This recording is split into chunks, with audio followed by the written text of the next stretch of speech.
Sugar suggests she and her fellow housewives make potluck on Sunday night. There's a public holiday, so their husbands will be at home. To spice things up, they could have a contest on whose dish is the best. They'll all be contestants, and their husbands will be the judges. They're all game except Maribel, who drags her feet at first. But hey, it's going to be a friendly competition. At least let's hope so. No one wants a food fight. The neighbors get together at Conrad and Sugar's place. Conrad welcomes the guests in while Sugar is still getting dolled up. At some point, he joins her upstairs. Apparently, he'd prefer for her not to use his stuff and is upset that she used his tweezers and left hair on them. She's silent during the confrontation, even when he smacks her behind.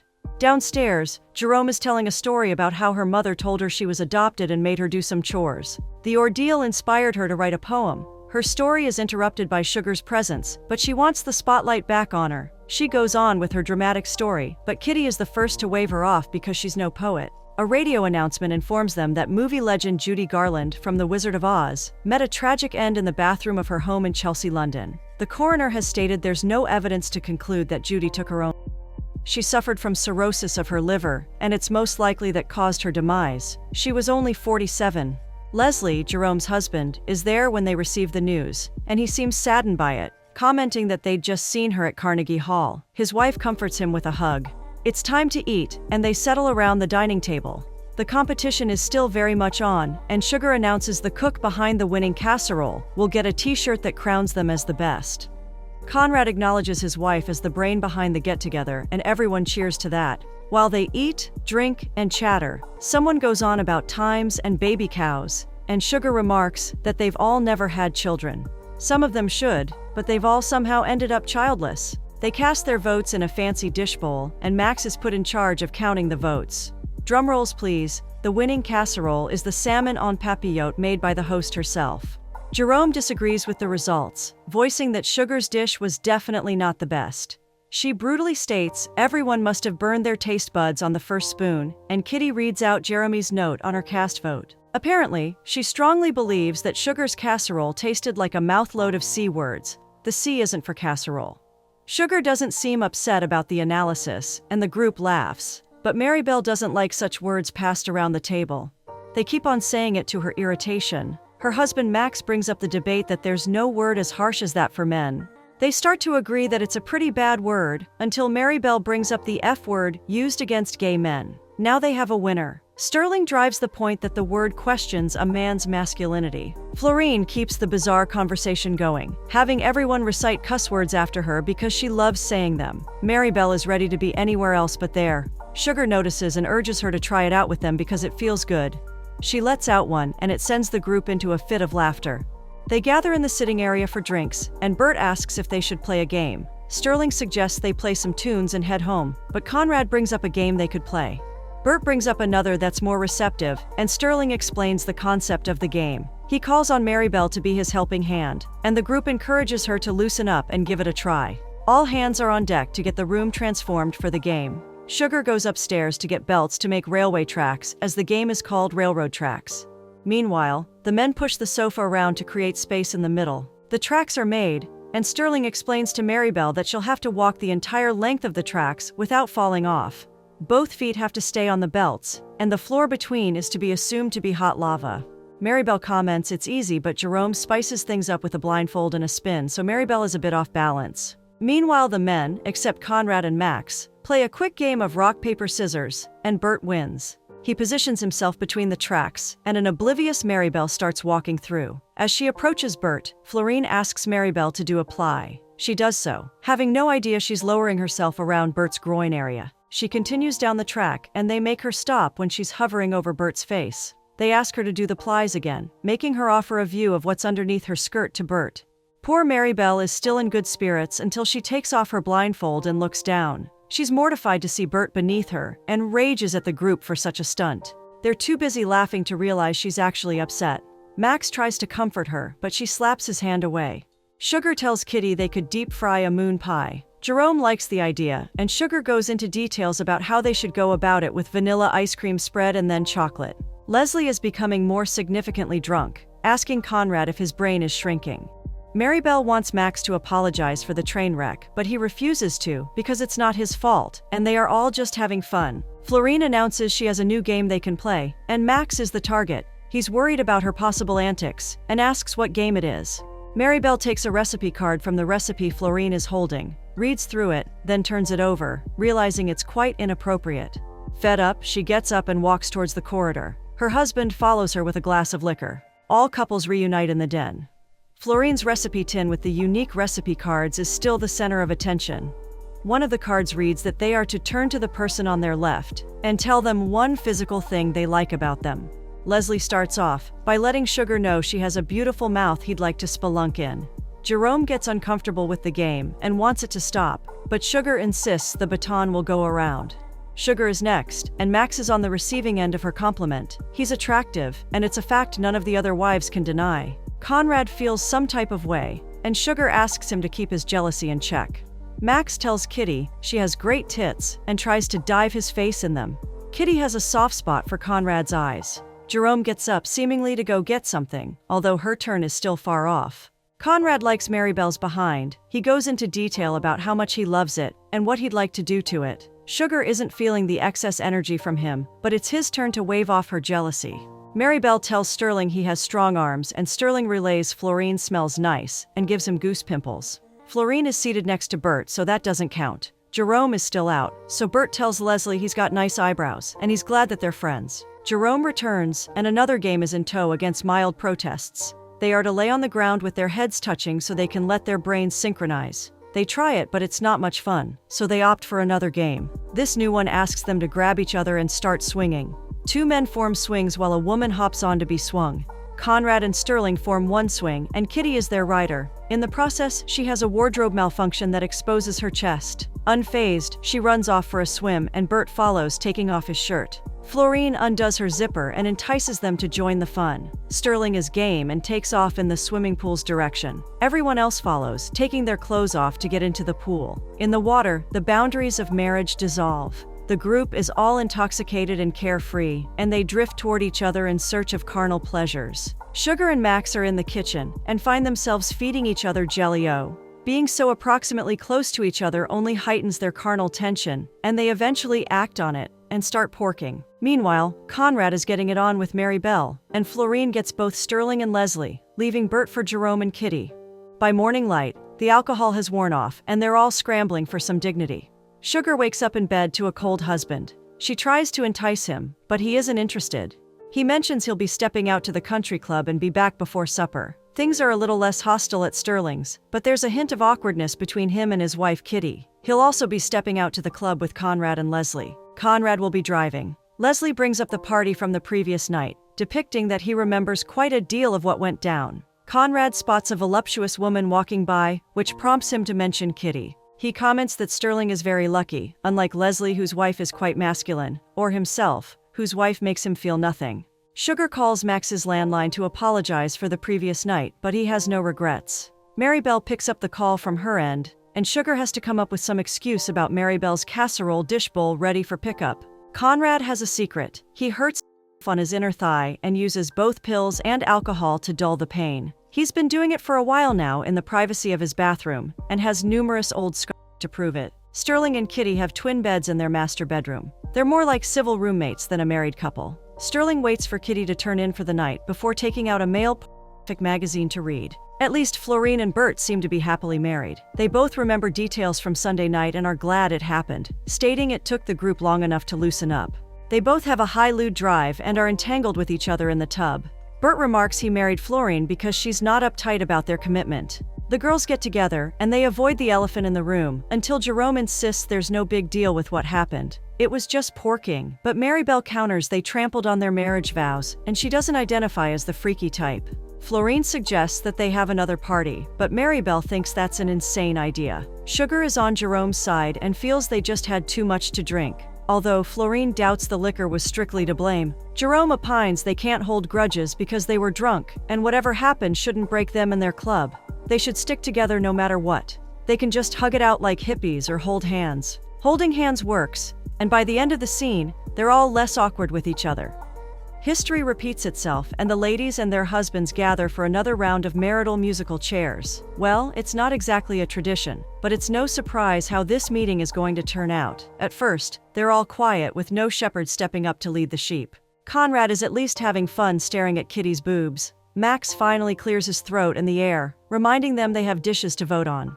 The wives, except Florine, made casseroles. She made what she calls identity bars and shares them around. The group enjoys the treat, and Florine remarks that she added some personal touches to the original recipe. The personal touches start to kick in. Sterling and Kitty become infatuated with each other, and even Conrad doesn't seem so irritated by his wife. The laced bars have them all on cloud nine, and the partner-swapping fun begins. Sugar and Max had their eyes on each other all night and got their alone time in the restroom. At least they remembered to bolt the door, because Jerome could have easily walked in on them. Florine always seems to get a 2-for-1 special. This time she gets Conrad and Max, once he's done with Sugar. It's a new day to reflect on their past actions. In the privacy of their bedroom, Leslie wants to know if Jerome still likes him, but she fails to reply. He lets her know that he still likes her. Loves her even. Maribel tries several times to apply makeup but cleans it after each smear. She starts tearing up and gives up on trying any further. Seems Max and Sugar have turned their thing into a full-blown affair. She sets up a picnic and waits for his arrival. She picked an isolated spot. Somewhere she comes often to think and be alone. The picnic food will go to waste though, because he hasn't come to eat. At the golf club, Sterling brings up his favorite intimate moment with Kitty. Leslie wonders why their conversations always seem to revolve around porking. There are 2 new men in their midst, and one of them is in a damper mood because his wife never goes down on him. Sterling can relate. Bert offers Florine a test run, proud because she gives the best fellatios. If anyone other than Bert would know about this, it's Conrad, and he affirms. Conrad invites the 2 men to come to see what they're about Friday night. He promises it will be fun, and one of them asserts he and his wife Patty will be there. Maribel is getting ready for their Friday night outing. She wants Max's opinion on how she looks, but he's dismissive about it, which irritates her because she just wants a yes or a no answer. She makes him pay attention to her, insisting on getting a proper response. He tells her she looks delicious, and it's no yes or no, but it works for her. She goes back to the mirror, a little worried about wearing the outfit with a belt or without a belt. Max starts to head to the living room and it upsets her, making her feel like he doesn't really care about her appearance. She's having a fashion crisis and he's of little to no help. He moves closer to her, wanting to make up with a kiss, but she turns away because she's finally gotten her makeup right, and he's going to ruin it. Max doesn't push, opting instead to walk away. Ned and his wife Marjorie show up for Friday night's hangout. Same with Gail and Patty. Some of the ladies are indoors getting drunk already. Jerome came along with something strong that tasted like turpentine. She claims it's from Leslie's stash. Outdoors, Gail and Marjorie clash over their beliefs in God. Irritated, Marjorie steps inside to see if she can assist with any of the dishes. There's no need as the girls are already wrapping up to join the others outside. Patty enters, wanting to know when the partner swapping begins because it's the reason she and Gail have come. Marjorie wants no part of it and wants to leave with her husband. He refuses even when she reveals she's aware of what the party's about. He insists on staying and she leaves without him. The party must go on. Late into the night, the party gets intense as usual. Jerome and Sugar spark a flame between themselves and gravitate towards the bedroom to ignite a proper fire. Leslie sees them when they leave and he wears a sad demeanor. While Jerome slowly undresses Sugar, Leslie peeps at them from outside the bedroom window and he's moved to tears. Sterling makes a move on Ned. Both are stripped down to their underpants. It starts with sharing the same glass of liquor. Sterling purposely spills some on Ned's chest so he can lick and kiss it off. Ned hesitates because of his religion, but his desire overcomes, and he kisses Sterling back. Everyone is getting screwed. That Friday night happens to be the same night Hollywood actress Sharon Tate and her unborn child would meet a tragic end. But of course no one from the group pays any mind to the news because they're all busy having yet another memorable night. Leslie has an epiphany and goes into the swimming pool. Kitty is the first to stir awake by morning and find his body floating face down in the pool. Jerome goes into shock seeing her husband. She lays flat by the edge of the pool and just holds onto his hand. They get him out of the water to ascertain if he's still alive, but he's long gone. Sterling can barely hold Jerome down. They're all dressed in black, seemingly back from Leslie's funeral. They've gathered yet again at Conrad's place, and Jerome is barely holding on. Maribel momentarily has everyone's attention, wanting to know if her face is red, and talking about angels living in our hair or something. Kitty points out that she's always so concerned about her face, and Sugar closes Maribel's compact mirror before whispering something in her ear. Jerome drinks excessively, and then tries to show Leslie she can do a headstand. Bert and Sugar step in to stop her from hurting herself, and she cries, curling herself on the floor. Conrad comments everything has turned out a mess, then he retreats to the kitchen and Sugar has his meal ready. He complains he wants something with meat in it, like a steak. She explains that the meal he's about to have is the same meal she cooked on their first time in the house. Plus, she didn't have so much time to put things together because it was Leslie's day. He doesn't care and remarks that she doesn't make good food. Sugar tries to pacify that the meal has turkey and some vegetables, which is good for him. Sterling had told him that Kitty makes nice roasted chicken, and he wishes Sugar could be more like Kitty with her cooking. Sugar promises she's known Kitty long enough to know she's not a good cook, and she doesn't make roasted chicken for Sterling. Somehow, Sugar stays calm while Conrad continues to verbally insult her. Sugar summons the courage to confront him about him doing the deed with Patty. She's distressed that her husband wants a stranger over her. She hates that he invited the extra couples to their house as they're not part of their circle. Conrad points a finger back. He's aware that Sugar has a thing for Max, and it started when Max and Maribel first moved into the neighborhood. Sugar feigns ignorance, but Conrad is not buying it. He believes that Sugar arranged the party from the onset so they could get drunk and she'd have an excuse to get her hands on Max. Sugar believes Conrad likes to spin the narrative around to suit his taste. Tired of the conversation, she reverts back to dinner, but he's still not interested in her casserole. He knocks the dish out of her hand and the bowl shatters, spilling the meal. He tells her he's tired of her and everything that surrounds her, including the house. All hell is set loose. Sugar screams out in frustration about how unappreciative he's become. She spends time on the meal he's just wasted, and she yells that he used to love the casserole dish. It's become a vicious circle. She puts an effort to make him happy, but he gets drunk first, then mad, then he sets out to frustrate and ruin everything. She's aware of what he does to himself whenever he locks himself in the bathroom. She's seen the ugly scars and compares his thighs to raw hamburger meat. Conrad roars at her to quit talking and she flinches. She sinks to the floor to pick up shards of the bowl, sobbing while she tries to clean up. She reveals she's pregnant and Conrad calls her a whore. He keeps the word dancing around his mouth, analyzing it in all of its harshness. He says it again and again while Sugar reaches out her arms to him to help her. For a moment he embraces her while she's still on the floor, and he keeps screaming that harsh word. They both sob until Conrad has a change of mind and pulls away from her. He storms off and she pleads with him to come back, but he doesn't. Jerome continues to feel the absence of Leslie when she retires home. His side of the bed is now empty, and she finds herself fondling the pillow his head should be resting on. She recalls this one time he stood by the mirror, experiencing low self-esteem because of his physical appearance. He felt he was unattractive and not worthy to be called a man. She tried to boost his confidence, professing that he was fine just as he was. She pointed out she wasn't so attractive either, but he disagreed, arguing she was the most beautiful woman he'd laid eyes on. He saw her in the best light, but couldn't do the same for himself. She continued to encourage him that she loved him as he was, and gave him a kiss to seal this. Knowing he's gone breaks her down into fresh tears.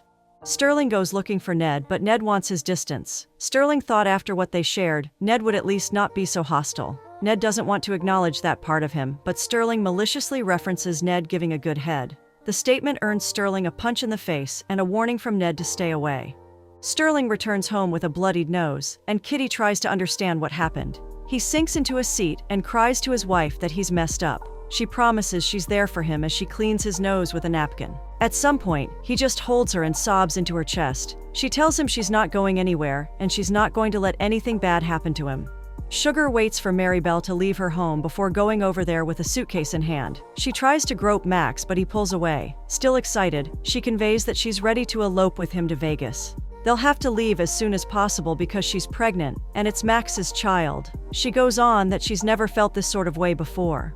Conrad had referred to her as a cadaver, and he might have been right, because it's the first time she's felt so alive. Max wants her to snap out of it. He's not taking responsibility for the pregnancy because there were so many factors involved. They were all drunk and swapped a lot. It might even be Conrad's, but Sugar refutes this. Conrad and her haven't been intimate in a long while, and she met Max in private frequently. Whatever the case, he says he's not leaving Maribel because he loves her. She finally gets it, and realizes he's left her in a hopeless situation because he has no plans of helping her sort it out. So, she returns to her own home, defeated. Guess who wants to start over? It's Max. He wants to move away with Maribel and try for a baby. She's always worried about her looks, but he promises she's beautiful just as she is. He prefers her without makeup. Maribel is game for moving away. She pictures their ideal new house and a fresh start in a more secluded place with no neighbors or mirrors to judge her looks. They start trying for a baby that night. Finally, there's Florine and Bert, their love's still going strong. Both never had an issue from the beginning to the end.